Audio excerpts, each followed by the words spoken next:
وإذ قال إبراهام رب اجعل هذا بلدا آمنا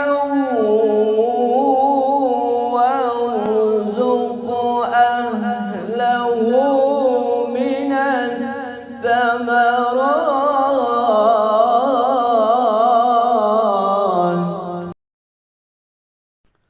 Next, the author, he brings the diagram of the lower jaw and the upper jaw, and this will be the Makharij regarding the teeth, that there will be intervention of the teeth and where we should place our tongue in the various teeth of the teeth.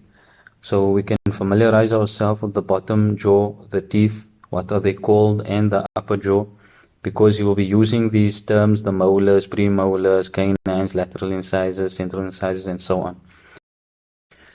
So moving forward, number 8, the side or edge of the tongue when touching the upper molars, left or right. It can also be articulated from both sides at once.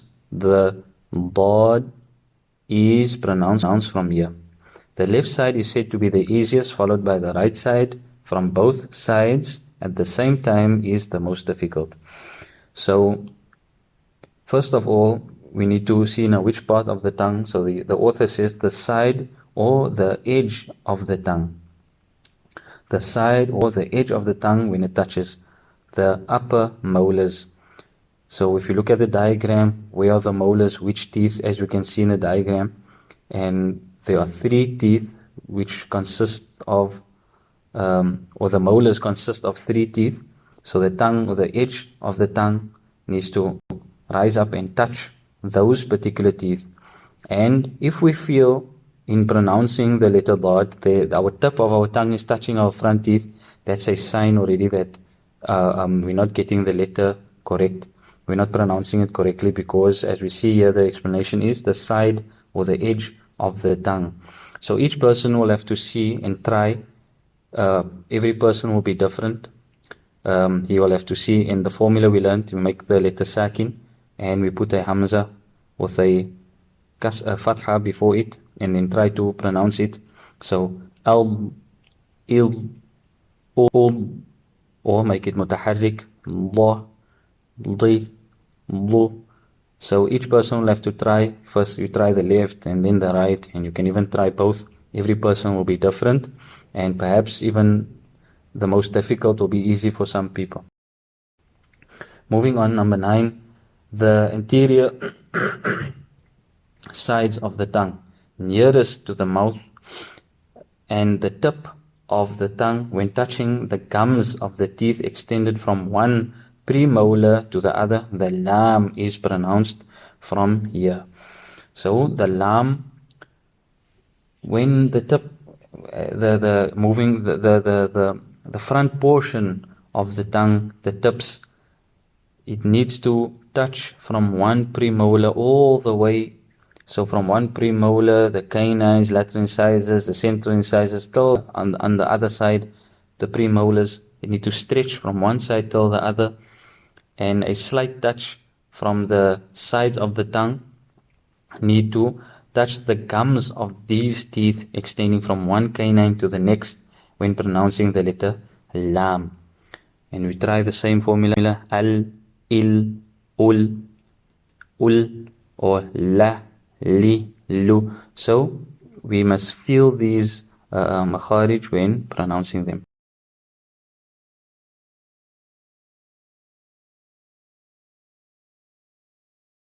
Number 10, the tip of the tongue when touching the gums of the teeth extending from one canine to the other. The noon is pronounced from here. So what we will notice now, we are basically, when we're moving from lam, noon and ra, the next makhraj after noon, we will notice that our tongue is basically moving one tooth to the front, extending from one tooth to the front. We are basically thinning out the tip of our tongue. Lam was extending from one premolar till the next. Noon is extending from one canine to the next. So that's one tooth in front of the premolar. And this is with regards to the noon. And then we will see the next makharaj is ra, number 11. The tip of the tongue when touching the tip, the tip of the tongue and the top of the tip when touching the gums of the upper, central and lateral incisors. The ra is pronounced from here. So now we can see the ra is now when the tongue is the most thin when pronouncing the letter ra. The tongue is the most thin in comparison to the lam and the noon, where they are stretched out all the way from one premolar till the next, or one canine till the next. The ra would just be from the upper central incisors and the lateral incisors. The ra will be pronounced from here. Note, most scholars are of the opinion that the tongue touches the gums of the upper central incisors in the makharaj of noon and ra. So why are they bringing this? Because someone might say, must it touch the teeth, or is the teeth also involved with the gums? So like the author is saying, that most scholars of the opinion that the tongue touches the gums of the upper central incisors when pronouncing the noon and the ra. So there's not necessarily the teeth or behind the front teeth involved when pronouncing these letters. Number 12, the tip of the tongue when touching the upper central incisors at the gum line. The ta, the dal and the ta are pronounced from here. So when we feel in our mouth with our tongue where our teeth is meeting our gums, we just have to place the tip of our tongue in that particular place where the gum line. These three letters will come from there: the ta, the dal and the ta. Number 13, the tip of the tongue when touching the edge of the upper central incisors. So our front teeth, our two front teeth, the tip of our tongue should touch the edge of those front teeth, our upper central incisors. The dha, the dal and the tha are pronounced from here. So the scholars also explain when the tha and the dal and the dha, each from the tha moving to the dha, each one is getting more thick. And what will happen also, the tongue would also retract more in the mouth as you are pronouncing. For example, tha, the tip of the tongue will stick out to a certain extent. It will stick out, not all the way to the front, just the tip sticking out a bit when you're pronouncing tha or ath.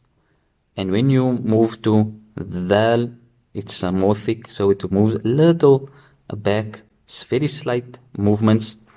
It will retract a little more.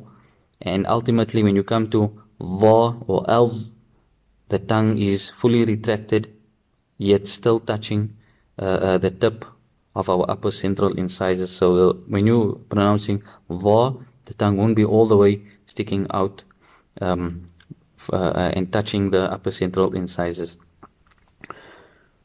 So we can try the formula with all three of these letters: al, il, ud, and ad, id, ud, and ath, ith, uth. Like that, we will move on, trying to figure out the makharij. Number 14, between the tip of the tongue and both central incisors. The sad and the sin and the za are pronounced from here. Note, there is a slight gap between the tongue and the teeth when articulating these letters. So central incisors at the bottom, the central incisors at the bottom, when pronouncing these letters, there will be a slight gap between the tip of our tongue and our bottom central incisors. So as, is, us, and sa, si, su. The note that the authors mention, this is more when the letter is mutaharrik.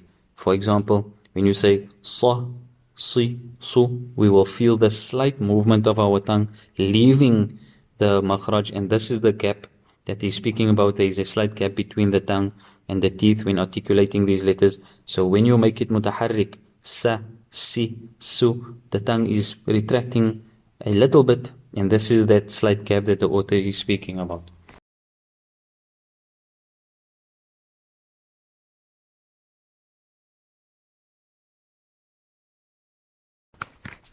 Moving on, number 15, the inside of the bottom lip when touching the edge of the upper central incisors. The fa is pronounced from here. So I like to say when a person closes his mouth, normally there are two places in the regarding the lips. The dry area, which is the exterior part of the lips, and the interior, which is the wet. So the top, our central incisors, our upper front teeth, the tips should touch the wet part of our bottom lip, af, if, uf, and not the dry part, not all the way, or pulling our bottom lip all the way inside our mouth to make our teeth, the tip of our teeth touch the dry part of our lip, but rather it is the edge of the it is the bottom lip, the edge of our upper central incisor will touch that particular part of our lips. Number 16, the meeting of the lips. The waw ghair madiyah, the ba and the mim are pronounced from here. Note, the waw ghair madiyah will either be mutaharrika or lean, the same as the ya ghair madiyah. Note, the waw is pronounced with an incomplete meeting of the lips. In articulating the ba and the mim, the lips meet completely. So, waw, it's not a complete meeting. It is basically the circling of the lips. It's not a complete meeting, unlike ba and mim. So you should be very careful when pronouncing the waw. When we're saying aw, it is just a slight circling of the mouth, an incomplete meeting of the lips, unlike ba, which is more of a stronger meeting, and mim, a lighter meeting, but they are meeting completely. Number 17, the khayshum or nasal cavity, the ghunna or nasal sound comes from here.